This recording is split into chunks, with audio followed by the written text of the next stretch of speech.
So CIEEM, for those of you that don't know, is the professional body for ecologists and environmental managers, primarily across the UK and Ireland, but also overseas in some instances.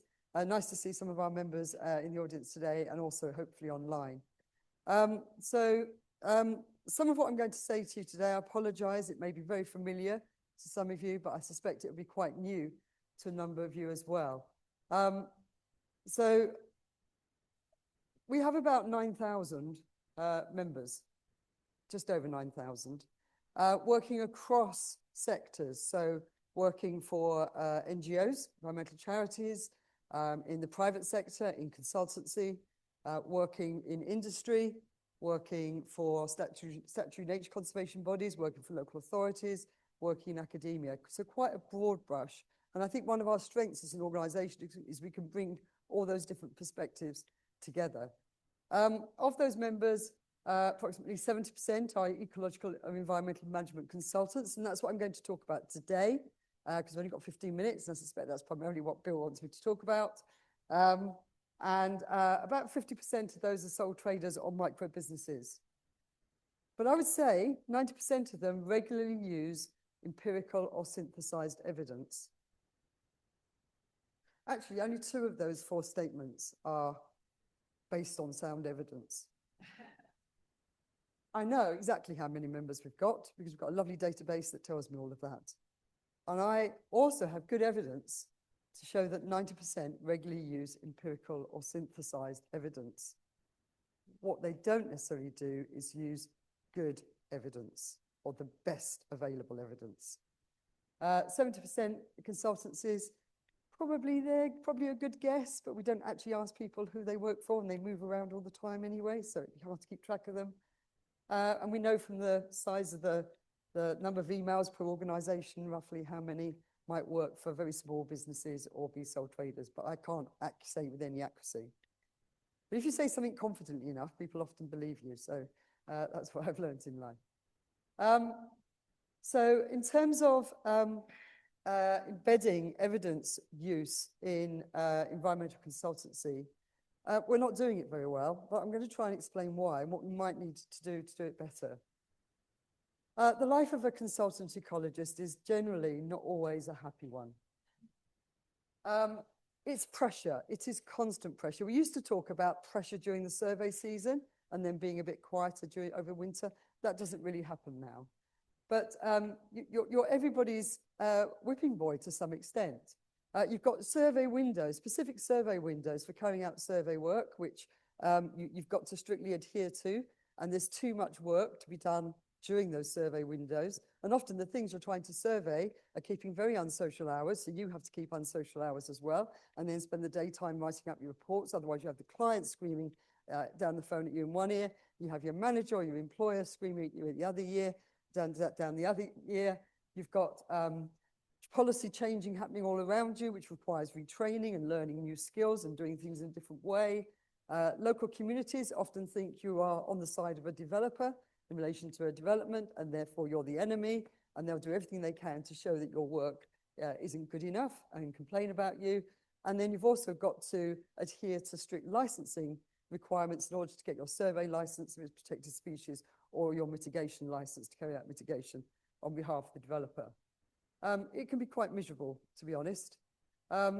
We do a triennial state of the profession survey, and the last one last year, over 80% of our members don't feel valued by governments and policymakers, and almost 60% do not feel valued by the public and other professionals.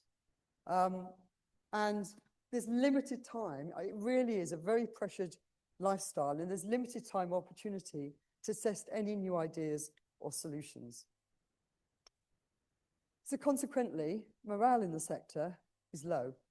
And one of the questions we always ask is, the extent to which you'd recommend this to an early career ecologist, or, how positive you feel about your profession.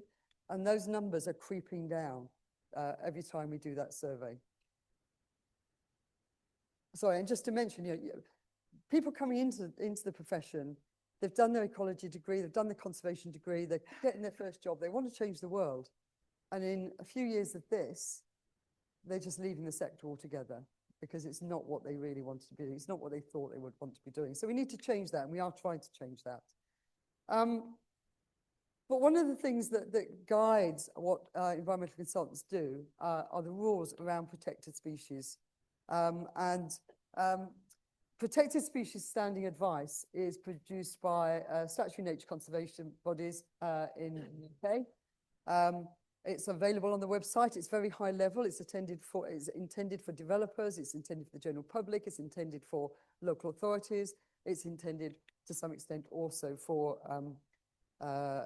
consultants. And that sets out a bit about the ecology of the different protected species, when the survey seasons are, how they might sort of be done, and it gives a couple of references, which are really the good practice guidance that you should be, as a consultant, as a professional, you should be working to. So let's look at some examples. So good practice guidance should be based, it's synthesized evidence. You should be bringing together the best available evidence to then guide the work of the practitioner. So if you look at the standing advice for great crested newts, this is the reference text, one of the two reference texts that you should be working to. The fact it says English Nature will probably give you a bit of a clue. Published in 2001. Bat mitigation guidelines, which have, I don't think have been officially withdrawn, but they're now not referenced on the standing advice, but that was 2004. One of the references that is there is the JNCC Bat Habitat Management Handbook, which is 2001.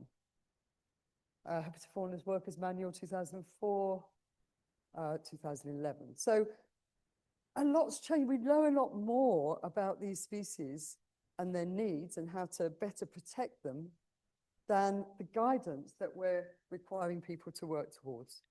So there's gaps in guidance. Those gaps are tended to be filled by NGOs. So also on the standing advice, it does mention for great crested newts, Frog Life's Great Crested Newt Handbook, 2001.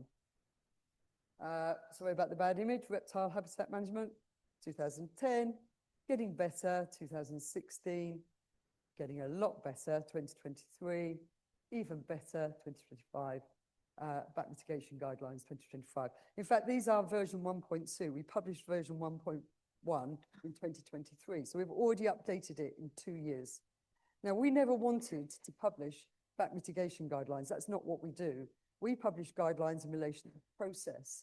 So ecological impact assessment, preliminary ecological appraisal, biodiversity net gain. We don't do species, but we couldn't bear to see how much money was being spent on bat mitigation based on really poor evidence that wasn't going to work.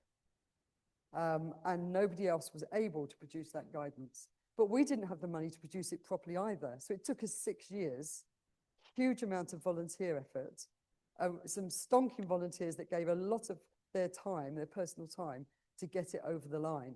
Now, we can bring together evidence from, quite a wide sector of bat experts, and the statutory nature conservation bodies all contributed to it.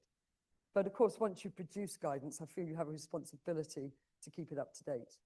So that's something that we have to bear now for some time in the future, and we are committed to that. But there's a real problem about practitioners using synthesized evidence that is way out of date. So why do they do it? Why don't they? If they know it's not going to work, why do they do it? Well, decision making. So when you apply for a license or you put forward you support planning application for a developer, or you put forward a license application for mitigation that's in the planning application, the decision maker is usually the local authority. So they need to approve what you're putting forward. They will expect you to follow the recognized industry good practice guidance, no matter how old it is. If you need a license, your proposed mitigation, you're required to follow the SNCB recommended guidance. And if you don't, then your license application will get knocked back. Now, naturally, this is not a pop at Natural England, but we are in England, so I'm going to use Natural England. They get something like 12,000 license applications plus a year. And a small team has to deal with that. About 3,000, about a quarter of those are mitigation licenses. It's a small team. So they take a risk-based approach. And for the smaller applications, small and medium-sized developments, then it will be a relatively inexperienced members that are dealing with those applications, and they're using their checklist of what's acceptable mitigation. And if it's not on there, it's not in the guidance, you're not going to get your license. It will be sent back to you, and you'll have to change it. And then you've got to wait another 30 days potentially, or possibly longer during busy periods. If it's a bigger development, if it's a major infrastructure project, things are different. You've probably got the opportunity to engage with a specialist advisor to talk about the issues, maybe come up with some different approaches and get your license that way. So it can work. But for the vast majority of applications, you've just got to follow the rules until those rules change, until that guidance gets accepted. And if you don't, your client is going to be not getting their projects underway, costing a lot of money, you're in a lot of trouble, really not worth it. So introducing new evidence by alternative approaches, generally, it's just not where you can afford to go. It's not where you can afford to be. So we need to be better at producing evidence-based good practice. As I say, at the moment, it's generally produced by NGOs. They haven't got the funding to do it. They haven't got the resources to do it. And it's not always a very sexy topic with funders, I'm afraid. It's often, therefore, authored by volunteers. You're relying on people's generosity of time. Long time scales for delivery. Challenge, then, of keeping it up to date is really important. Decision makers then may be slow to recognize and, if you like, authenticate and approve that guidance anyway and get it onto the standing advice. So whose responsibility? We need to answer that question. Whose responsibility is it to produce guidance? So how do we change?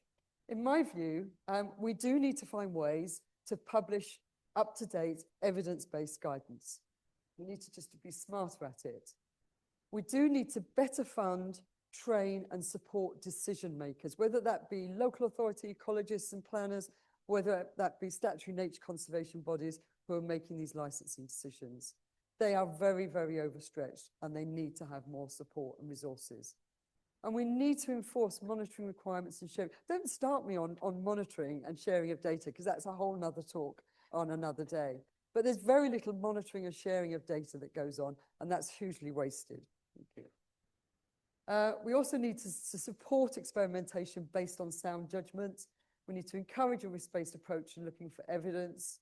And we need to, and again, risk-based. So synthesized evidence for low-risk projects, looking for research papers, which are becoming much easier now with all the databases, asking experts, depending on the scale and risk of the project. And we need to develop much better research practitioner partnerships. What's the role of CIEEM? Well, we set practice standards, and for example, in our competency framework, there's a lot of emphasis now on evidence-based work. We provide training, we promote knowledge sharing through conferences and events. Our code of professional conduct is the stick, that if you don't do it properly, you get various sanctions applied.